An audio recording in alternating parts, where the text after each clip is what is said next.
era. Nesse tempo, pelas autoridades alemãs, ele tinha ousado escrever acerca do que acreditava ser a revelação de Deus na Bíblia Sagrada. E o que ele escreveu era contrário ao que a igreja oficial da época ensinava. E a igreja queria a todo custo aprisionar Lutero para silenciar a voz dele. E o príncipe então da Baviera escondeu Lutero, e ele esteve escondido durante vários anos. E nesses anos em que ele esteve escondido, ele escreveu, continuou escrevendo, alimentando a fé daqueles que já estavam começando a crer. Mas ele aproveitou também essa ocasião para traduzir a Bíblia para a língua alemã. Nesse período em que Lutero estava escondido, sofrendo, de certa forma um pouco assustado com o que poderia acontecer, ele escreveu um hino que se tornou famoso. Inclusive temos esse hino no nosso hinário. Vocês sabem que hino é esse? Isso, Jeová Castelo Forte. Esse hino Jeová Castelo Forte é o que se chama de uma paráfrase. Uma paráfrase é quando você tenta dizer a mesma coisa, só que com outras palavras. O hino 46, o hino Castelo Forte é o Salmo 46. Lutero reescreveu o Salmo 46 numa forma poética, para que rimasse, para que se tornasse, ficasse de uma forma que pudesse ser, colocar uma música, para que pudesse cantar. E o hino Castelo Forte se tornou o hino de Lutero. Foi o que o confortou nos períodos de incerteza, nos períodos de medo. O Salmo 46 era o Salmo de Lutero. Agora, interessante é que existe uma história por trás deste Salmo. A tradição judaica diz que esse Salmo foi escrito em 2 dias. Os 7 versos foram escritos em um dia. Depois de uma determinada situação, no dia seguinte, então, os últimos 4 versos foram escritos. Então vamos ler os primeiros 7 versos e depois vamos ver que situação foi o que motivou, o que inspirou o salmista a escrever este salmo. O Salmo 46, verso 1, começa dizendo assim: Deus é o nosso refúgio e fortaleza, socorro bem presente nas tribulações. Portanto não temeremos, ainda que a terra se transtorne e os montes se abalem no seio dos mares. Ainda que as águas tumultuem e espumejem e na sua fúria os montes se estremeçam. Há um rio cujas correntes alegram a cidade de Deus, o santuário das moradas do Altíssimo. Deus está no meio dela, jamais será abalada. Deus ajudará desde até amanhã. Bramam nações, reinos se abalam. Ele faz ouvir a sua voz e a terra se dissolve. O Senhor dos exércitos está conosco. O Deus de Jacó é o nosso refúgio. Aqui no verso 5, o salmista está mostrando que ele está falando da cidade de Jerusalém. Deus está no meio dela, jamais será abalada. Deus era a certeza para o salmista de que ele protegeria a sua cidade, Jerusalém. E a cidade de Jerusalém estava sendo guardada pelo Senhor. Mas o salmista escreveu isso num momento de angústia, num momento de medo. Tanto que os primeiros 7 versos falam da confiança em Deus. Mais tarde vamos ler os 4 últimos versos. E vocês verão que eles já falam da certeza, da bênção recebida de Deus. Mas que história motivou esse salmo? Qual a história que está por trás deste salmo? A história nós encontramos no livro de 2 Reis, no capítulo 18. Para entender a pregação de hoje, você vai precisar estar com a Bíblia na mão. Sem uma Bíblia na mão vai ficar difícil para seguir o sermão. Então, se alguém está sem Bíblia, eu peço aos irmãos aqui da igreja, por favor, se assentem ao lado de alguém que por acaso esteja sem a Bíblia. Compartilhe a sua Bíblia com alguém, para que todos possam seguir o sermão, para que a mensagem se torne mais fácil de ser compreendida. 2 Reis, capítulo 18.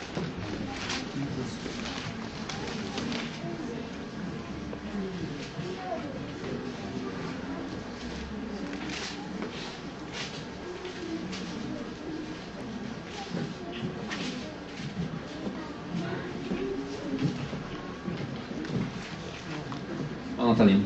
Aquela moça que está ali atrás se chama Noemi. Ela tem uma Bíblia aí? Ah, tá certo. Então, muito obrigado. Obrigado,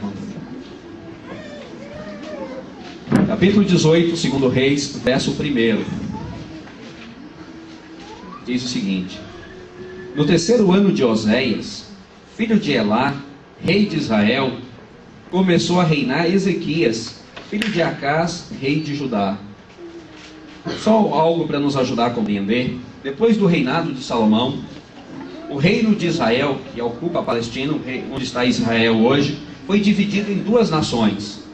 Houve um desentendimento, Israel foi dividido em dois, e passou a ter um reino no norte e um reino no sul. Como temos hoje a Coreia, temos a Coreia do Norte e temos a Coreia do Sul. Aconteceu a mesma coisa em Israel. A parte norte ficou conhecido como Israel, e a parte sul ficou conhecido como Judá. Ezequias estava sendo entronizado como rei de Judá. E Oséias, que se menciona aqui, era o reino de Israel, o reino de Israel do norte, enquanto Ezequias era o rei de Israel do sul, que era também conhecido, Israel do sul ficou conhecido como reino de Judá. No verso 2 diz que Ezequias tinha 25 anos de idade quando começou a reinar, e reinou 29 anos em Jerusalém. Sua mãe se chamava Abi e era filha de Zacarias. Verso 3, fez ele o que era reto perante o Senhor, segundo tudo o que fizera Davi seu pai.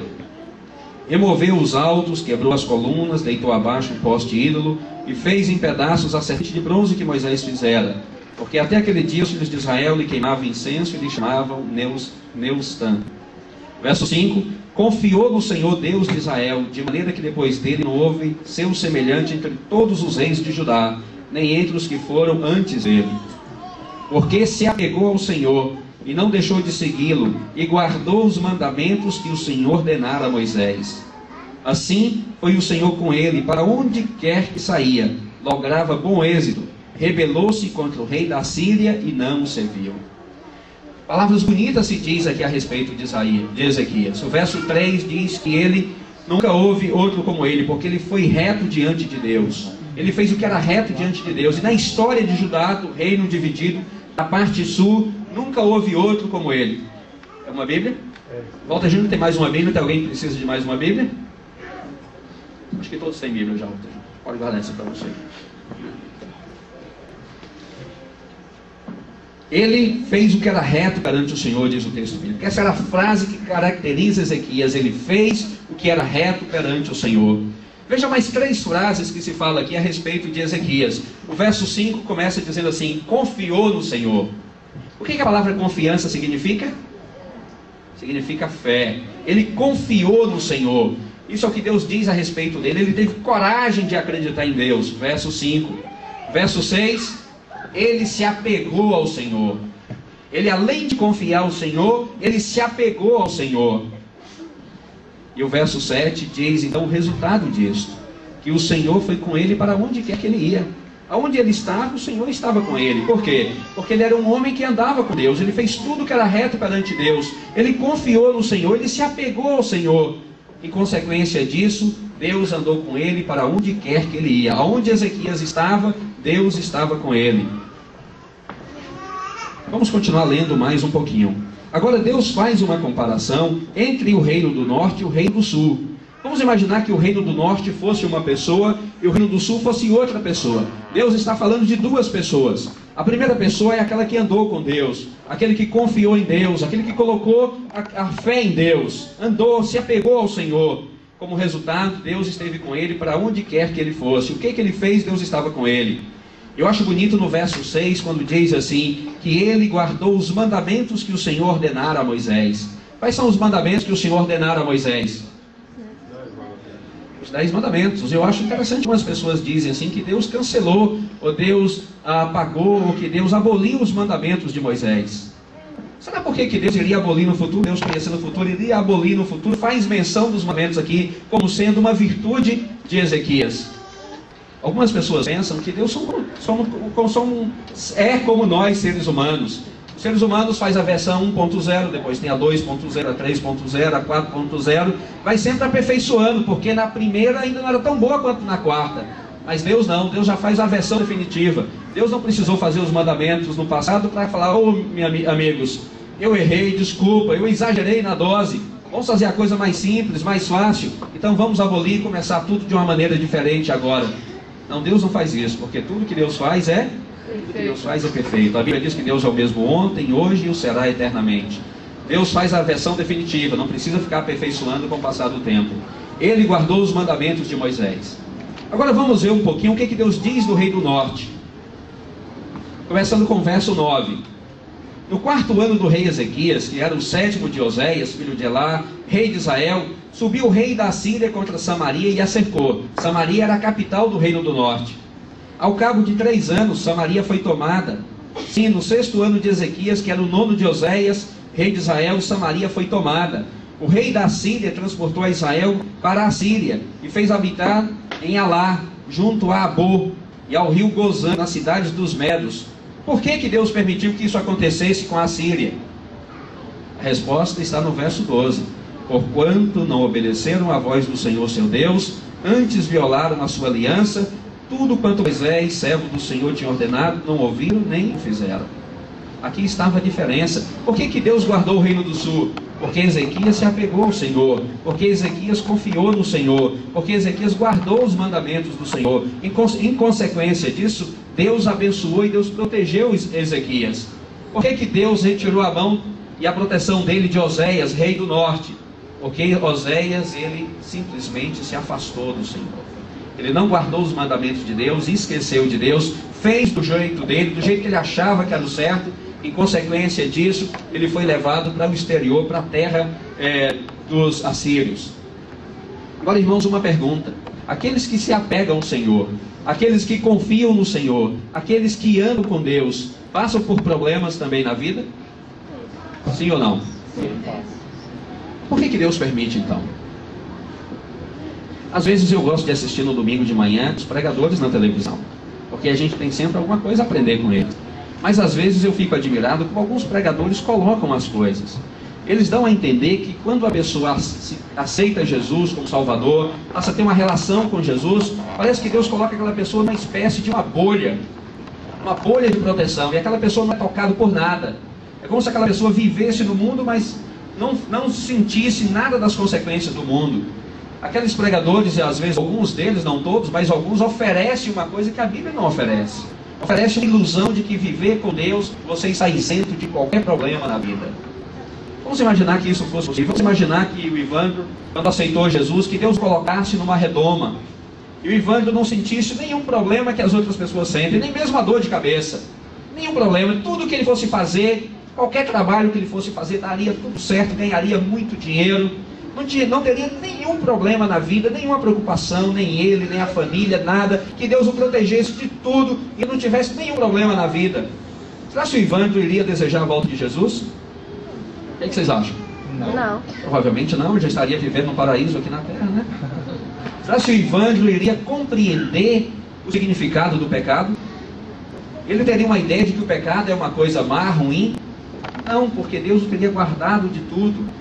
Irmãos, não é o que a Bíblia promete. A Bíblia promete que Deus está conosco nas piores situações da vida, mas isso não quer dizer que a gente não vai passar por algumas situações de aflição, porque nós estamos num mundo de pecado. É como se nós vivêssemos num pântano. É impossível você viver no pântano e não sujar sua roupa de lama. Por isso que nós estamos neste mundo, por isso que os cristãos também sofrem câncer, por isso que os cristãos sofrem um desastre, um acidente na estrada, por isso que os cristãos também às vezes morrem de forma prematura, porque nós estamos no mundo de pecado. Nós estamos num mundo contaminado. A mensagem de Deus é que Ele quer nos livrar deste mundo, e Ele vai fazer quando Jesus voltar. O que Deus promete é que enquanto nós estamos aqui neste mundo, ao enfrentarmos problemas, Ele nos dá a força necessária para passar por essa fase dos problemas, para superá-los e para ver a vitória que o Senhor promete que vai nos dar. O rei Ezequias era este rei temente a Deus, mas ele também enfrentou um problema muito sério. Veja só, a partir do verso 13. Diz que no 14º ano dele, rei Ezequias, subiu Senaqueribe, rei da Síria, contra todas as cidades fortificadas de Judá e as tomou. Cerca de 40 cidades. Ele entrou no território de Judá e conquistou 40 cidades fortificadas de Judá. Então o rei Ezequias ficou sabendo. E ele enviou mensageiros, diz o verso 14, ao rei da Síria, a cidade de Laquis, que ficava a cerca de 40 quilômetros distante de Jerusalém. E ele mandou uma mensagem dizendo: errei, retira-te de mim, e tudo que me impuseres suportarei. Então o rei da Síria impôs a Ezequias, rei de Judá, 300 talentos de prata e 30 talentos de ouro. Ezequias, então, quando viu que o perigo estava perto, o exército assírio estava chegando perto de Jerusalém, como todo ser humano, o rei Ezequias também temeu. porque o exército assírio estava vindo do Egito. Ele tinha ido para conquistar o Egito, estava subindo novamente para o norte, para a Síria, e passou pelo território de Judá. Os comentaristas bíblicos acreditam que nesta campanha militar, os assírios têm usado pelo menos cerca de 1 milhão de homens no exército. 1 milhão de soldados no exército. E os assírios, eles tinham uma fama muito ruim. Eles eram extremamente cruéis. As pessoas dizem que os assírios, os soldados assírios, eram treinados desde crianças para a guerra. Eles tinham uma habilidade incrível e eram também treinados para perder toda a sensibilidade. Os assírios, quando eles invadiam uma cidade, eles faziam os piores atos de crueldade que você possa imaginar, para que com isso eles amedrontassem a outra cidade. Quando a notícia do que eles fizeram aqui chegasse na outra cidade, as pessoas já estavam tão psicologicamente afetadas que elas não teriam coragem ou não teriam forças necessárias para lutar contra o rei da Síria. Eles lixavam os dentes, soldados, e deixavam os dentes com uma espécie de garras, né? Então, e faziam uns penteados diferentes no cabelo que deixavam o aspecto deles ainda muito mais amedrontador. E eles então, quando invadiam uma cidade, eles cortavam as pessoas, às vezes os braços, as pernas, furavam os olhos. As mulheres grávidas, eles costumavam às vezes cortar desde o pescoço até a cintura para tirar a criança, né? A mulher viva ainda, cortavam ali na maior crueldade. Então os assírios, eles faziam o que havia de pior. Eles inventaram também uma espécie de amarrava algumas pessoas aos cavalos, a 4 cavalos, e batiam, espancavam os cavalos, e quando os cavalos saíam em velocidade, desmembrava a pessoa, arrancava fora os braços e às vezes também as pernas, tudo com crueldade, com requinte de crueldade, para meter medo na próxima cidade aonde chegariam. Então ter o rei assírio perto, ter o exército assírio perto, era uma questão de medo. As pessoas tremiam quando ouviam isso. E agora Ezequias sabe que o exército assírio está no território dele, já conquistou 40 cidades, subindo do Egito ao norte, agora está a 30 quilômetros de Jerusalém.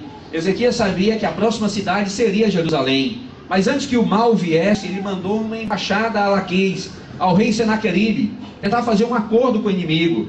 E ele disse ao inimigo: olha, o que você pedir eu vou dar, pode pedir que eu vou dar, o que você cobrar eu vou dar. E o rei da Síria então cobrou uma multa. Ele cobrou 1 tonelada de ouro, 1 tonelada de ouro e 10 toneladas de prata.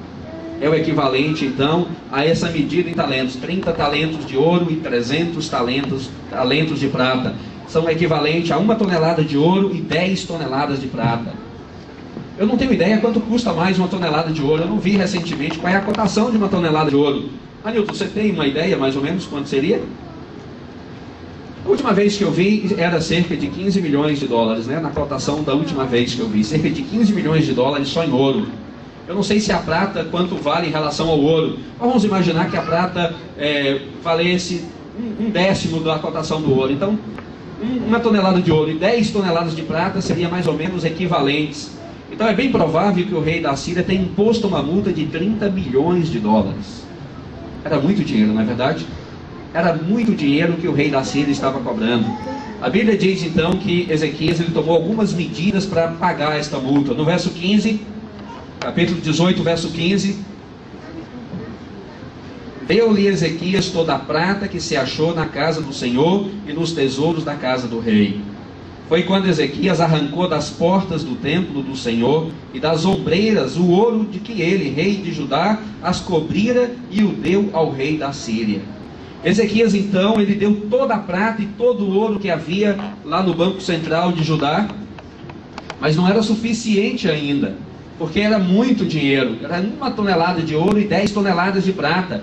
E o rei Ezequias então tomou uma medida extrema. Ele mandou saquear a casa de Deus, mandou tirar todo o ouro e toda a prata que havia na casa de Deus, transformou aquilo então em lingotes de ouro, pesou e mandou entregar ao rei da Síria. Agora imagina o coração do povo. O templo era a certeza da proteção de Deus, porque Deus disse: construa um templo para que eu possa habitar no meio de vocês. Mas agora o templo, a casa de Deus, tinha sido saqueada para entregar ao rei da Síria. No coração e na mente do povo era: será que o rei da Síria é mais forte do que Deus? Porque nós estamos tomando aquilo que pertence a Deus para dar ao inimigo de Deus. O inimigo de Deus está saqueando todos os nossos recursos, mas está tomando também todos os recursos que pertencem a Deus. Então o inimigo aparentemente está vencendo, porque nós estamos tomando do que é de Deus para dar ao inimigo. Só que a Bíblia diz que o rei da Síria, quando ele viu que Ezequias mandou pagar o que ele havia cobrado, ele então começou a imaginar que talvez houvesse mais em Jerusalém. Talvez ele não tinha cobrado na medida certa. Foi muito fácil, o dinheiro veio muito rápido. E ele então enviou uma embaixada para Jerusalém. E com essa embaixada, ele enviou cerca de 200 mil homens. 200 mil homens, daquele destacamento de 1 milhão, ele separou 200 mil e enviou para Jerusalém. Ezequias pensou que pagando o rei da Síria era a solução, mas de repente o perigo estava lá na porta. Um dia eles acordam e olham para o lado de fora do muro, e está lá 200 mil soldados assírios, cercando a cidade em todos os lados. Aqueles soldados armados, com aquela aparência horripilante, que metia medo. E o rei da Síria agora ele começa a desafiar a Ezequias, porque Ezequias mandou fechar as portas. O rei da Síria imaginou que Ezequias ficaria com tanto medo dos soldados que abriria os portões para uma conquista pacífica. Mas Ezequias ele resolveu fazer um ato de fé. A fé que faltou antes, agora ele teve. Ele mandou fechar os portões da cidade. E os soldados então do lado de fora, com os mensageiros de Senaqueribe, começam a desafiar a fé do povo de Deus. No verso 20, ele diz o seguinte: um dos mensageiros do rei da Síria diz o seguinte: bem posso dizer-te que o teu conselho e poder para a guerra não passa de vãs palavras. Em quem, pois, agora confias para que te rebeles contra mim? O inimigo falando. Em quem você, que é temente a Deus, confia para que você possa se rebelar contra mim? Verso 21, confias no Egito, esse bordão de cana esmagada, o qual, se alguém nele apoiasse, ele entrará pela mão e a transpassará? Assim é Faraó, rei do Egito, para com todos os que nele confiam. Em quem você confia? Essa é uma boa pergunta. Essa era a pergunta que o rei da Síria estava fazendo. Em quem você confia? Primeiro ponto, você confia em alguém? No meio dos seus problemas, você busca socorro em alguém? Em algum ser humano? Você acha às vezes que algum ser humano pode lhe ajudar? Isso é chamado de a síndrome do irmão mais velho. Quando todos nós estamos passando por um problema, nós gostaríamos de dormir que alguém tomasse conta do problema para a gente. Que você acordasse alguns dias depois ou na manhã seguinte e todos os seus problemas estivessem sido resolvidos. Seria tão bom se você pudesse colocar todos os seus problemas na mão de alguém, que alguém viesse e dissesse assim: não, fique tranquilo, vai dormir em paz, descansa, pode deixar que eu resolvo tudo para você. Era isso que o rei da Síria estava dizendo. Em quem você confia? É no rei do Egito, que era o rei mais forte? Mas o rei do Egito tinha acabado de ser derrotado pelo rei da Síria. Ele estava dizendo: confiar no Egito é como se você segurasse numa vara pontuda e que essa vara ferisse a sua mão. Então não tem sentido confiar. Às vezes as pessoas dizem isso para você também. Em quem você confia? Você já imaginou quando alguém recebe, por exemplo, o diagnóstico de que está com uma doença extremamente grave? Quando você sofre um revés financeiro e perde todas as suas economias? Ou então, quando de um momento para outro você vê a sua felicidade em casa, sua felicidade com seu marido, sua esposa, ou com seus filhos sendo quebrada de alguma maneira inesperada? Em quem você confia? Era a pergunta do rei da Síria. A Bíblia diz que maldito o homem que confia no homem. Era isso que o rei da Síria estava dizendo. Mas o rei da Síria foi mais longe ainda. Verso 22. Mas se me dizeis: confiamos no Senhor nosso Deus, não é esse aquele cujos altos e altares Ezequias removeu, dizendo a Judá e a Jerusalém: perante este altar adorareis em Jerusalém? Verso 33, dê um pulo aí por favor para o verso 33. Acaso os deuses das nações puderam livrar cada um a sua terra das mãos do rei da Síria? Onde estão os deuses de Amate, de Arpade? Onde estão os deuses de Sevafaim, Ena e Iva? Acaso livraram eles a Samaria das minhas mãos?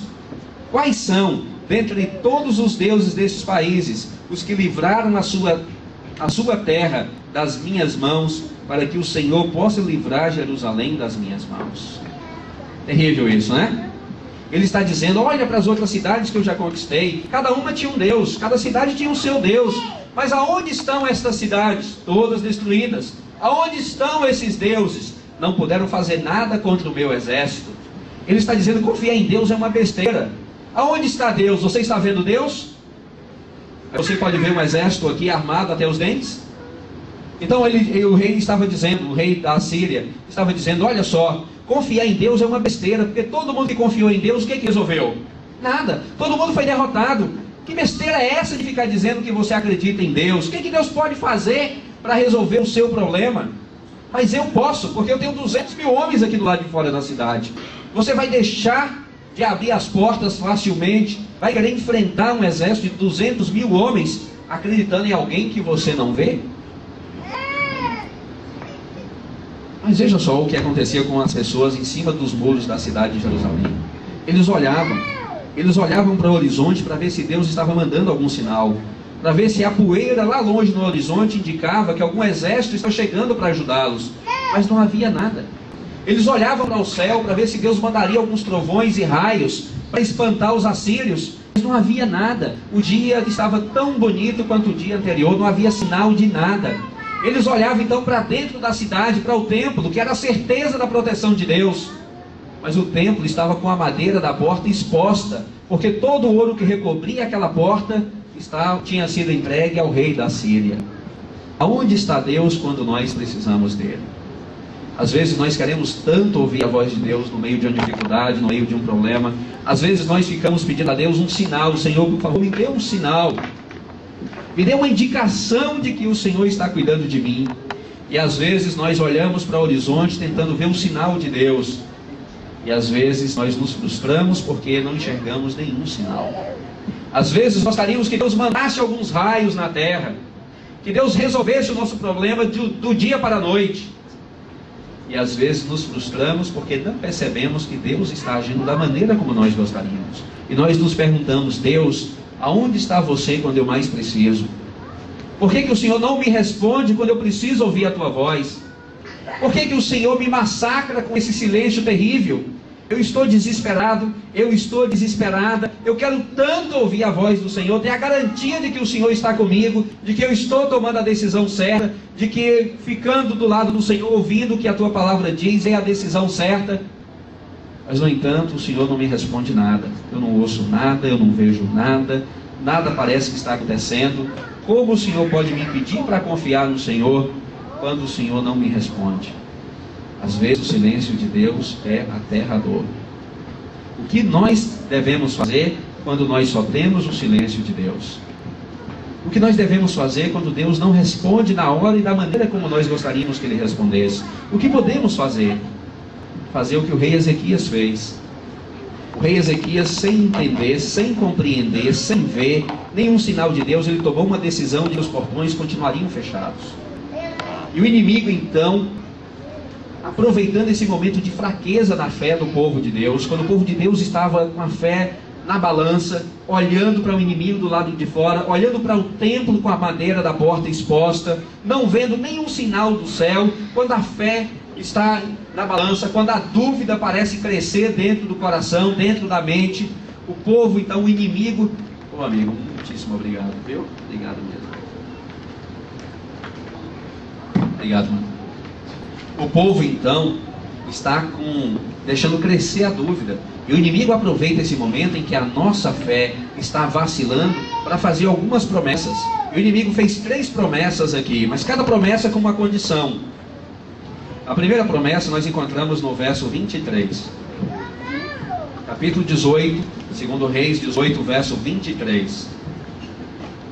A promessa é: ora pois, empenha-te com meu senhor rei da Síria, e dar-te-ei 2.000 cavalos, se de tua parte achares cavaleiros para os montar. Para quem estava fraco, com medo, tremendo dentro da cidade, o rei da Síria promete 2.000 cavalos. O cavalo estava para a guerra daqueles dias, como os tanques de guerra estão para a guerra dos nossos dias. E o rei da Síria falou: vou te dar 2.000 cavalos. É como se o rei da Síria estivesse dizendo assim: vou lhe dar proteção. Você está com medo, você está amedrontado, vocês são fracos, são um pouco de gente, estão tremendo. Deus de vocês não pode fazer nada por vocês, Ele não está fazendo. Mas eu, rei da Síria, inimigo do Deus de vocês, eu posso fazer. Eu tenho a solução para o seu caso. eu tenho a proteção que você precisa, eu lhe dou mais do que você precisa. Porque ele está dizendo, vocês não têm nem 2.000 homens para montar nos cavalos que eu prometo dar, então eu estou dando além do que você precisa. Mas tem uma condição. Na primeira linha do verso 23 está a condição: empenha-te com o meu Senhor, rei da Síria. A condição era: esquece o seu Deus, abandona o seu Deus e venha para o meu lado. Eu então darei a você a proteção que você precisa. Vocês já perceberam que às vezes, quando nós estamos enfrentando um problema, a nossa primeira atitude é não querer vir mais na igreja? É querer ficar em casa, nos prendermos em casa? Porque é isso que o inimigo gostaria que nós fizéssemos. Que nós de alguma maneira cortássemos o nosso elo com Deus. De alguma maneira nós temêssemos que Deus não pudesse nos ajudar, ficando sozinhos, buscando refúgio em outro lugar. Talvez nós pudéssemos encontrar a solução. Essa era a promessa do inimigo. Ele disse: eu te dou proteção, vocês estão fracos, vocês estão debilitados, mas eu tenho a proteção para vocês. Mas tem uma condição: esquece o seu Deus e faça as pazes comigo. Promessa número 1. Promessa número 2. Vamos começar a ler a promessa número 2 a partir do verso 29.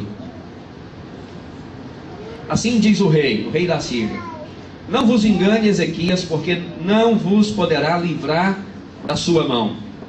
Nem tampouco vos faça, Ezequias, confiar no Senhor, dizendo: o Senhor certamente nos livrará, e esta cidade não será entregue nas mãos do rei da Síria. Não deis ouvidos a Ezequias, porque assim diz o rei da Síria: fazei as pazes comigo e vinde para mim, e comei cada um da sua própria vide e da sua própria figueira, e beberei cada um da água da sua própria cisterna. Não confie em Deus. Não confie em Ezequias, que manda você confiar em Deus. Confie em mim. E eu vou dar a você, além de proteção, eu vou dar a você também prosperidade. Você vai comer e beber com a maior segurança possível daquilo que eu vou dar para você. Deus não pode fazer nada por você, mas eu posso. Eu vou dar a você o que você precisa. Esqueça a sua fé. Às vezes, quando nós estamos vacilando, será que nós devemos guardar o dia do Senhor? Mas guardar o dia do Senhor significa, às vezes, perder uma oportunidade na vida, um melhor trabalho, uma chance de ganhar um pouco mais de dinheiro. Será que Deus pode suprir isso se eu tomar a decisão de guardar o sábado? Mas nessa hora aparecem os amigos, dizendo: não, deixa de ser bobo, você vai perder essa chance na vida. Você acha que Deus quer que você perca isso? Você acha que alguém vai lhe dar o que você vai perder por causa de uma besteira desta? Esquece isso, esquece religião, esquece essa coisa de igreja. Aproveita, a vida é só uma. Você é tão jovem ainda, você tem ainda algum tempo para viver, aproveita, deixa a religião para gente idosa. Quando chegar na velhice, se você não tiver mais nada para aproveitar a vida, então vá para a igreja. Mas enquanto você é jovem, você é novo, enquanto você tem toda a energia, esqueça esse tipo de coisa. Isso só vai atrasar a sua vida. Era o que o rei estava dizendo. Ele estava dizendo: eu posso dar a você o que Deus não pode dar. Eu posso dar a você, além de segurança, posso dar a você também prosperidade. Mas você tem que esquecer Deus, e você tem que vir para o meu lado. E a terceira promessa está no verso 32.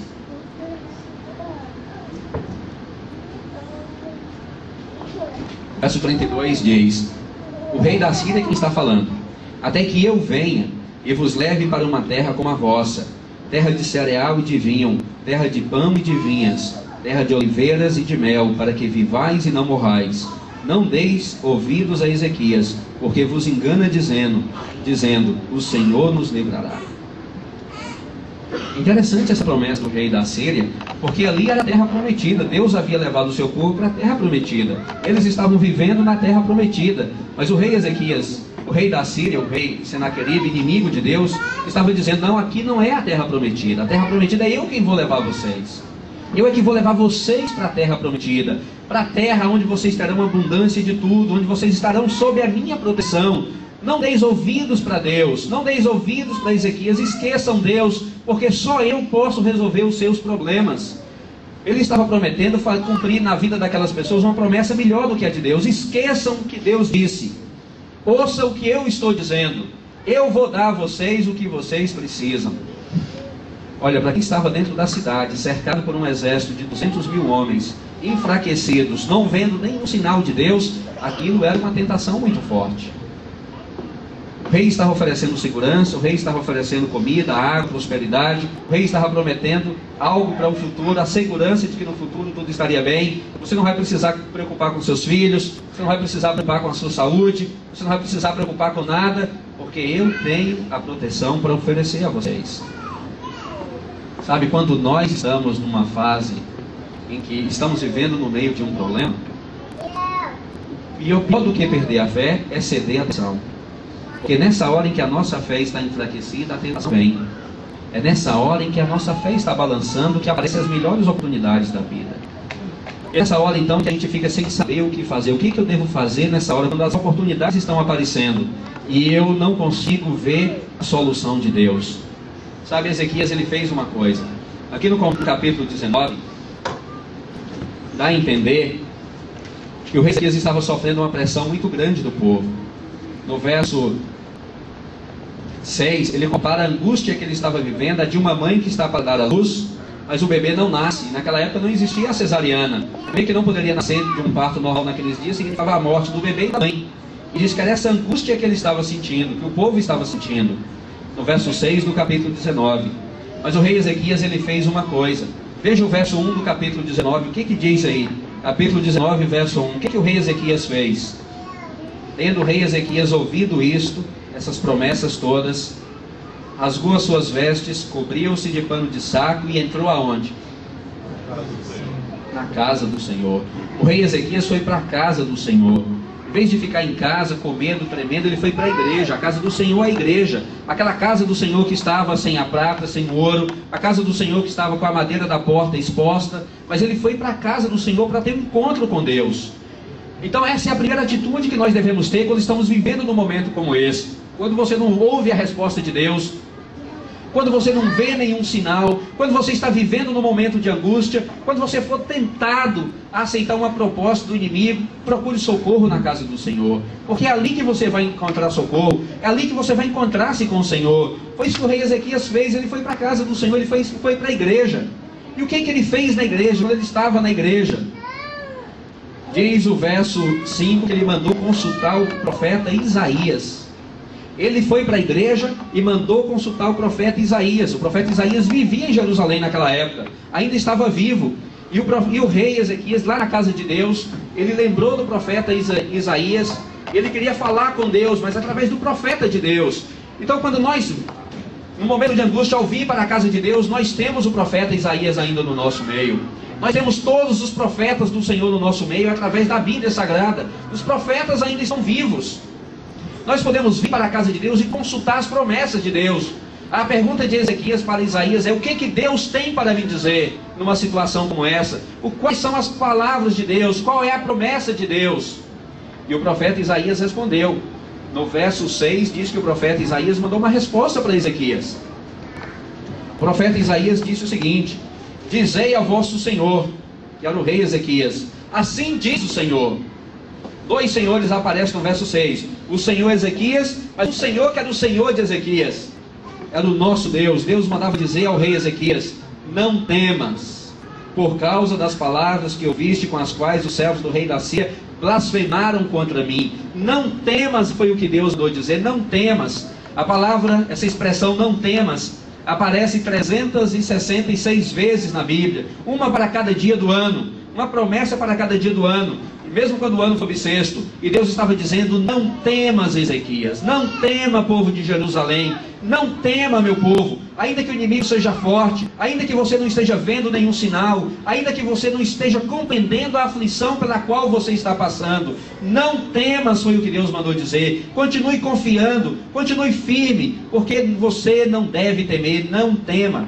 No livro de 2 Crônicas, no capítulo 20, quando o rei Josias estava passando pela mesma experiência, Deus disse o seguinte para ele: as suas lutas é a minha luta, as suas lutas são as minhas lutas, a sua guerra é a minha guerra. E era isso que Deus estava dizendo para o seu povo: os seus problemas são os meus problemas, as suas dificuldades são as minhas dificuldades. Eu prometo que eu vou lutar por você.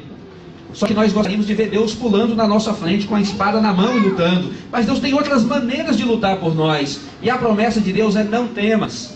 Não temas? 200 mil soldados do lado de fora, armados até os dentes. contra uma cidade pequena que tinha nessa época talvez 15 ou 20 mil habitantes, incluindo pessoas idosas e crianças, e as senhoras talvez tivesse no máximo aí uns 5 ou 6 mil homens para enfrentar os 200 mil do rei da Síria. Como que 5 mil homens poderiam lutar contra 200 mil homens? Não temas. O povo de Deus havia levado ainda um prejuízo de 30 milhões de dólares no dia anterior. Como eles poderiam não temer? Mas a promessa de Deus foi: não temas, continue confiando. Quando você não entender, quando a promessa de Deus contrariar a lógica, continue acreditando, não temas. Ainda que tudo indique que você deve tremer, morrer de medo, ainda que tudo indica que não há solução para o seu problema, para o seu caso, a promessa de Deus é: meu filho, não temas, continue confiando em mim. Ainda que você não entenda, ainda que você tenha perdido a esperança, ainda que você esteja vivendo sem esperança, não temas, continue confiando em mim. Mas irmãos, vejam o que aconteceu na sequência.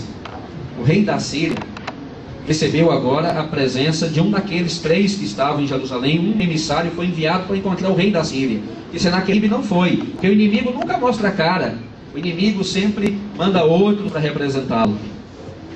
E um desses mensageiros voltou a Laqueis, mas o rei da Síria já não estava mais em Laqueis. Aqui o capítulo 19, a partir do verso 8, diz que o rei da Síria estava em uma outra cidade chamada Líbina, mais perto de Jerusalém. E ele foi lá com a mensagem de que o rei Ezequias não abriu as portas. E o rei da Síria então escreve uma carta para Ezequias.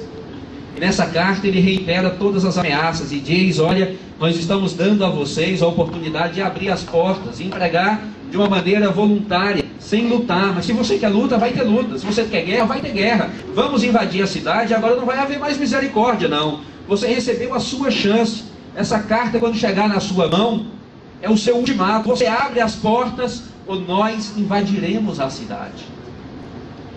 Ezequias, quando recebeu aquela carta do rei da Síria, vendo que não havia mais esperança, ele recebeu aquela carta tremendo. E Ezequias fez uma segunda coisa. Vamos dar uma olhadinha o que Ezequias fez. Verso 14. Tendo Ezequias recebido a carta, capítulo 19, verso 14. Tendo Ezequias recebido a carta das mãos dos mensageiros, leu-a então, subiu à casa do Senhor, estendeu-a perante o Senhor. Ezequias volta novamente à igreja com o seu problema. A carta do rei da Síria era a sua luta, e ele vem com a sua dificuldade, com o seu problema, para a igreja, para a casa do Senhor. E no verso 15 diz assim: e orou perante o Senhor, dizendo: ó Senhor Deus de Israel, que está entronizado acima dos querubins, tu somente és Deus de todos os reinos da terra, tu fizeste os céus e a terra. Inclina ao Senhor o teu ouvido e ouve. Abre, Senhor, os teus olhos e vê. Ouve todas as palavras de Senaqueribe, as quais ele enviou para afrontar o Deus vivo. Verso 19. Agora, pois, ó Senhor nosso Deus, livra-nos das suas mãos, para que todos os reinos da terra saibam que só tu és o Senhor Deus. Porque Ezequias confiava tanto em Deus diante de uma ameaça tão grande? Porque ele tinha certeza que há um Deus no céu. Mesmo quando ele estava vivendo sem esperança, ele continuou acreditando que há um Deus no céu, e que o Deus do céu poderia ouvi-lo e poderia resolver a sua dificuldade, o seu problema, o seu momento de angústia. Sabe qual foi a resposta de Deus? Deus não mandou nenhum sinal. Deus não mandou nenhum raio cair. Deus não mandou nenhum exército aparecer do nada para socorrer Ezequias. Deus não mandou nada, nenhum sinal físico. A única coisa que Deus mandou está no verso 20. Então Isaías, filho de Amós, mandou dizer a Ezequias: assim diz o Senhor, Deus de Israel, quanto ao que me pediste acerca de Senaqueribe, rei da Síria, eu te ouvi. Verso 32 ainda do capítulo 19. Pelo que assim diz o Senhor acerca do rei da Síria. Isaías ainda falando com Ezequias: não entrará nesta cidade, nem lançará nela flecha alguma, não virá perante ela com escudo, nem há de levantar tranqueiras contra ela. Pelo caminho por onde vier, por esse voltará, mas nesta cidade não entrará, diz o Senhor. Amém. O que é que Deus mandou dizer para Ezequias? Palavras. Talvez o povo dentro da cidade estivesse pressionando Ezequias para uma ação. O povo queria ver coisas acontecendo. O povo queria que Deus resolvesse o problema ali imediatamente. Que Deus de uma hora para outra resolvesse tudo. Que Deus mandasse um raio do céu, sei lá, um exército que aparecesse, qualquer coisa. Mas a única coisa que Deus mandou foi a palavra do seu profeta, apenas palavras. Amigos, é o que nós temos também no nosso momento de angústia, é a palavra de Deus através dos profetas. O profeta Isaías ainda continua vivo através de seus escritos. Tudo que Deus tinha para nos falar, Ele nos falou através deste livro. E o que Deus está mandando dizer para você hoje, na sua dificuldade, na sua luta, no seu problema, na sua angústia, é: não temas, porque o inimigo não vai vencer você. Não importa qual seja o tamanho do inimigo, não importa qual é a capacidade do inimigo, não importa o tamanho do seu problema, você tem um Deus que é maior do que todos eles. Deus disse: não vai entrar nessa cidade. Ele não vai entrar nessa cidade, Deus disse. Ele não vai armar tranqueiras nessa cidade. Pelo caminho pelo qual ele veio, ele vai voltar, mas ele não vai entrar nessa cidade. Poderia Deus cumprir a sua promessa? Mas o rei Ezequias, o rei Senaqueribe, o inimigo, prometeu que invadiria a cidade naquela noite. E as pessoas então, dentro da cidade, começaram a despedir-se da família. Alguns pais beijando os filhos e a esposa. E agora, com o coração tremendo, vão para cima do muro, tentar oferecer alguma resistência ao rei da Síria. Porque Deus só mandou dizer: não temas, não vai entrar na cidade. Mas muitos já tinham perdido a fé há muito tempo. Tinham desistido, achando que não poderia mais. Mas tinham que obedecer, o rei estava obedecendo. Eles achavam que era ignorância de Ezequias continuar com os portões fechados. Mas Ezequias disse: vamos continuar confiando no Senhor. E as pessoas vão para cima dos muros. O exército assírio se prepara para invadir a cidade durante a noite. E eles esperam o ataque. A qualquer momento o ataque viria. E eles continuam esperando. Às 10 horas da noite o ataque não veio ainda. E eles estão, pela ansiedade, mais fracos ainda. E eles devem ter pensado: olha como eles são maus. Eles estão nos matando pela ansiedade. À meia-noite o ataque não tinha vindo ainda. E as pessoas que estavam lá embaixo perguntavam para os que estavam no muro: aí, algum movimento? Eles estão preparando-se para atacar? E as pessoas do muro diziam: não há nenhum movimento no acampamento dos assírios. Estranho, meia-noite ainda nada. A madrugada veio e o exército assírio não tinha atacado ainda. E as pessoas dentro da cidade não conseguiam entender. E finalmente o dia começou a clarear. E agora, de cima dos muros, com a noite já, a noite e o dia se misturando, as primeiras luzes do dia aparecendo, eles olharam lá de cima dos muros e via que os assírios estavam dormindo, tranquilamente dormindo, todos deitados lá naquela planície. Eles acharam aquilo estranho. Por que eles não atacaram?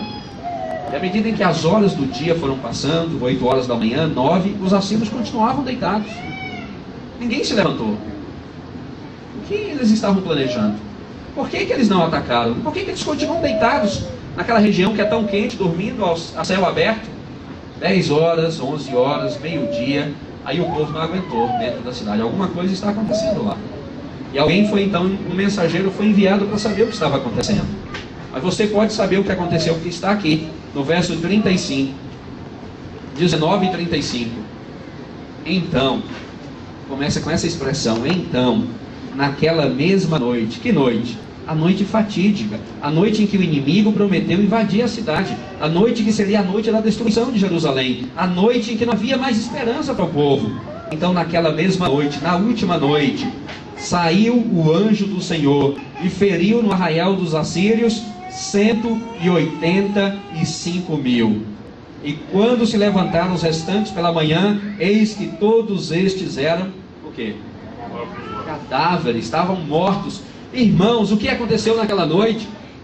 Aqui diz o anjo do Senhor, mas esse anjo está aí com letra maiúscula. Todas as vezes que o Antigo Testamento usa essa expressão anjo do Senhor com um A maiúsculo, está se referindo a Jesus, o mensageiro de Deus. O Senhor se levantou naquela noite para livrar o seu povo. Não importa o tamanho do exército, não importa o tamanho do inimigo, não há inimigo nenhum nesse mundo que pode enfrentar Jesus. Quando Jesus se levanta para defender o seu povo, a falta de esperança passa a se tornar abundância de esperança. Porque nem mesmo um exército poderoso de 200.000 homens pode enfrentar o Senhor Jesus.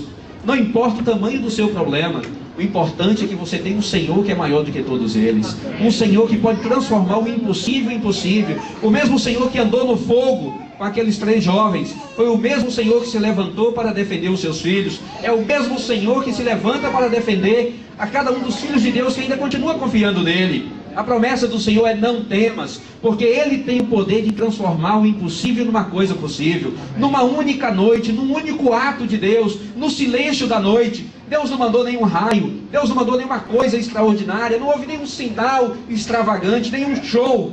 Enquanto todos estavam esperando dentro da cidade, o anjo do Senhor, no silêncio da noite, veio para trabalhar em favor do seu povo. Por isso que o Salmo 8 diz que eu posso me deitar e dormir em paz, porque o Senhor, enquanto estou dormindo, me guarda. O Salmo 121 também diz que o Senhor não dorme nem dormita o guarda de Israel. O Senhor é quem te guarda, o Senhor é a tua sombra, a tua direita. Naquele dia Deus mostrou que Ele poderia libertar o seu povo, e o exército inimigo foi derrotado, porque Jesus se levantou para defender o seu povo. Irmãos, a grande notícia é que Jesus ainda se levanta ainda hoje para resolver e para estar ao lado do seu povo, para socorrer no momento de angústia. Às vezes Deus nos deixa chegar bem pertinho no último momento, mas quando nós pensamos que não há mais esperança, é quando a vitória se torna ainda muito maior, porque Deus nunca abandona aqueles que confiam nele. Não há ninguém que tenha confiado no Senhor e tenha ficado desapontado. Mas, irmãos, a história não terminou ainda. Existe um detalhe que é importante nessa história. Aqui o texto bíblico diz que depois que os assírios estavam 185 mortos e os outros fugiram, o povo de Judá a notícia chegou a Jerusalém, o povo comemorou e saiu todos para visitar o acampamento assírio com 185 mil homens mortos. E eles começaram a saquear aqueles homens, tirar o que havia de valor naqueles homens que estavam mortos. Eles estavam vindo de uma campanha no Egito. Eles traziam armas, espadas, lanças, escudos. Traziam também coisas que eles haviam saqueado no Egito, às vezes pedras preciosas, até mesmo ouro, moedas. Vamos imaginar que cada soldado trouxesse, cada um daqueles 200 mil, 185 morreram e os outros 15 mil correram com medo e não levaram nada. Vamos imaginar que cada um daqueles soldados assírios trouxesse consigo equivalente a $5.000 em armas e outros bens que eles haviam saqueado no Egito. Faça uma conta rapidamente comigo. Quanto é 5.000 vezes 200 mil? Quanto? É muito mais do que isso. Quanto que é 5.000 vezes 200 mil? 1 bilhão. Porque 5 vezes 200 mil é 1 milhão, mas 5.000 vezes 200 mil é 1 bilhão. Quanto que eles haviam perdido 2 dias antes? 30 milhões de dólares. Parecia que estavam perdendo tudo. Quanto Deus devolve para a cidade agora 2 dias depois? 1 bilhão, equivalente a 1 bilhão de dólares. Era 970 milhões mais do que eles perderam. Porque quando Deus dá a vitória, Deus não dá uma vitória qualquer. A vitória de Deus é uma vitória com V maiúsculo. Amém. Aquele dia se transformou um dia que entrou para a história do reino de Judá. Foi o dia em que Deus protegeu a cidade dos assírios e Deus reverteu tudo que o povo dele havia perdido. Ezequias pôde colocar novamente ouro lá no templo. Tanto que quando... muitos anos depois, quando Nabucodonosor chegou, todo o templo estava novamente coberto de ouro, porque Deus havia devolvido tudo que o inimigo havia tomado do seu povo. Amém. Deus devolve tudo que o inimigo tomar de você. A promessa de Deus é essa: Ele vai trazer tudo de volta, Ele vai restaurar tudo que você perdeu, porque essa é a promessa de Deus. Agora então o salmista poderia terminar o Salmo 46. Enquanto as pessoas estavam comemorando, havia festa, a música estava tocando, o salmista que havia escrito os primeiros 7 versos no dia anterior, agora ele poderia completar o salmo. Ele achou que o salmo não estava completo. Ele acrescentou os 4 últimos versos. No Salmo 46, verso 8, o salmista começa fazendo um convite. Ele diz: Vinde contemplai as obras do Senhor, que assolações efetuou na terra. Ele põe termo à guerra até os confins do mundo, quebra o arco e despedaça a lança, queima os carros no fogo. Agora no verso 10, quem fala é Deus. O que que Deus diz aí no verso 10? O que que Deus diz? Deus diz... É isso que Deus está dizendo. Deus diz: silêncio. Vocês estavam com medo de quê? Vocês achavam que vocês estavam adorando um ser humano? Vocês achavam que vocês estavam adorando uma instituição, um exército? Não. Vocês adoram o grande Deus. Aquietai-vos. 200 mil homens do lado de fora não é nada para Deus. Vocês não têm motivos para temer. Vocês não têm nada para ficarem assustados. Deus diz: silêncio.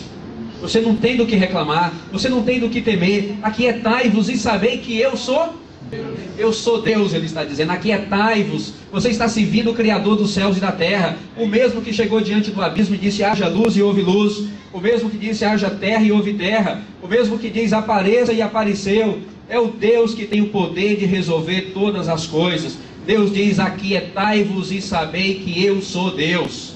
Quando Deus se levanta para falar no Salmo 46, Ele manda uma mensagem para o povo: vocês estão servindo a Deus, você não está servindo a um ser humano. Você não precisa confiar numa instituição que pode falhar, mas Deus não falha. Por isso que Deus diz: aquietai-vos e sabei que eu sou Deus. Irmãos, isso não é maravilhoso?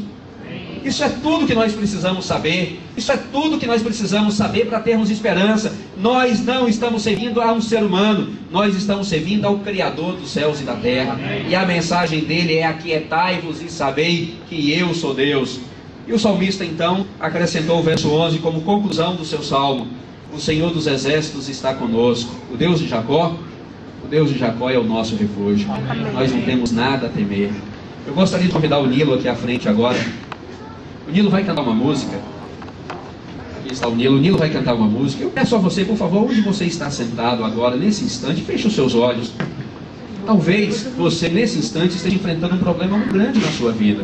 Talvez você esteja se sentindo como o povo de Jerusalém estava se sentindo dentro de Jerusalém, cercado, emuralhado, encurralado, preso. Talvez você não vê uma solução para a sua vida. Talvez todo mundo diga para você que o seu caso é um caso que não há solução. Mas eu quero dizer a você nessa noite que há solução, sim. Não é eu que prometo solução para vocês, porque eu não tenho, mas é o Deus do céu. Ele disse: aquietai-vos e sabei que eu sou Deus. Não temas, aquietai-vos e sabei que eu sou Deus. Enquanto o Nilo estiver cantando, por favor, feche os seus olhos e fale com Deus. Faça como o rei Ezequias fez: apresente o seu problema a Deus. O rei Ezequias colocou a carta nas mãos de Deus, leu a carta para Deus. Leia a sua carta para Deus hoje também. Fale com Ele, e no silêncio da noite o Senhor irá trabalhar para lhe ajudar, para resolver o seu problema, para que você saiba que no céu existe um Deus.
Algo lindo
pra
Querido Deus, querido Pai, hoje nós estamos aqui na Tua casa, nesse instante diante do Senhor. Pai querido, nós estamos aqui hoje como o rei Ezequias esteve há muitos anos no passado, apresentando ao Senhor a nossa dificuldade, a nossa angústia e o nosso problema. Querido Deus, o Senhor consegue ler a mente de todos nós que estamos aqui. O Senhor está ouvindo a oração que cada um está fazendo nesse instante. O Senhor está ouvindo que há pessoas aqui, querido Deus, que se sentem tão cercados, murados, angustiados, como estavam os teus filhos de Jerusalém naquele dia, quando o rei da Síria estava lá do lado de fora. Ó querido Deus, nós rogamos humildemente, nós confiamos no Senhor, acreditamos que o Senhor é o mesmo Deus que socorreu Jerusalém naquele dia, é o Deus que pode socorrer os teus filhos aqui nesta igreja. Amém. Por isso nós rogamos que no silêncio da noite, quando nós não estamos vendo, quando há nenhum show, sem nenhum espetáculo, mas que o Senhor, o anjo do Senhor, possa levantar para dar o nosso inimigo, para expulsar o nosso inimigo, e que o Senhor possa dar a vitória que nós precisamos. Pai querido, pode ser que haja alguém aqui hoje com o coração bastante triste, bem angustiado, uma pessoa com medo do que vai acontecer amanhã, uma pessoa vendo uma solução do problema da vida. Por favor, querido Deus, socorre este teu filhinho ou esta tua filhinha nesta noite. Eu voltar para casa, possa voltar com essa certeza: eu tenho um Deus, um Deus que me confiar, que eu entenda, ainda que eu esteja sem esperança, ainda que eu não consiga, eu continuarei confiando nele. Por favor, querido Deus, conforte a todos nós com esta certeza. E ao sairmos da tua casa nesta noite, queremos sair como Isaías saiu do templo, com a certeza da vitória, porque o Senhor tinha dito: o inimigo não vai entrar nesta cidade.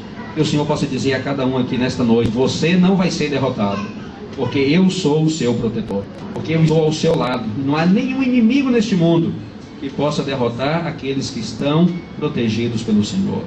Por isso, Pai, nós queremos todos estar sob a tua proteção. Entregamos nesse instante a nossa angústia, o nosso problema, a nossa luta nas tuas mãos.